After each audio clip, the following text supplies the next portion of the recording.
غلاظت میں لت پت ماہو سال تھے۔ پروجیکٹ عمران فیصلہ کن مرحلے میں داخل ہو چکا تھا۔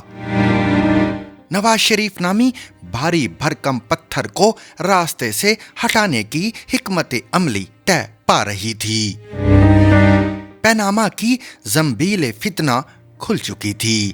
نواز شریف کے خلاف کارروائی کے لیے عمران خان اور سراج الحق کی آئینی درخواستیں فضول، لغو، ناکارہ اور لا یعنی قرار دے کر شاہراہ دستور پر پھینکی جا چکی تھی۔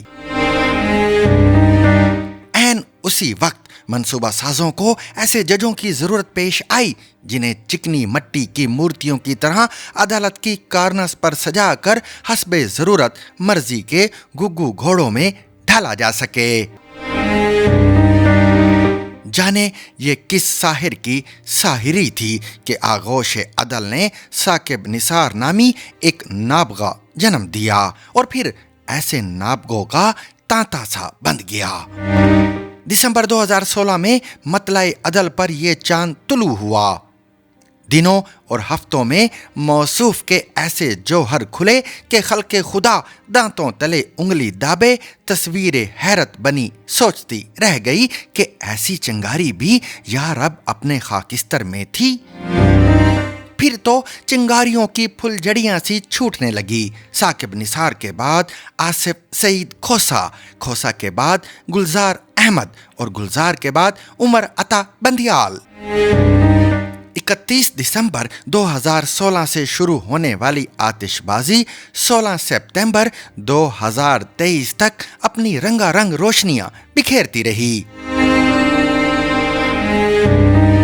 حلف فراموشی اور عدل شکنی کا یہ نامراد سلسلہ پونے 7 برس تک جاری رہا۔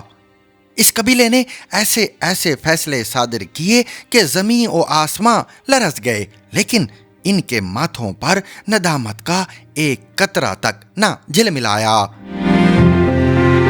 یہ کند چھری سے قانون و انصاف کو ذبح کرتے رہے، یہاں تک کہ ان کے متعفن فیصلے عید قربان کے بعد گلی کوچوں میں پڑی آلائشوں کی طرح ہر سو بکھر گئے اور لوگوں نے رومال اپنی ناکوں پر رکھ لیے۔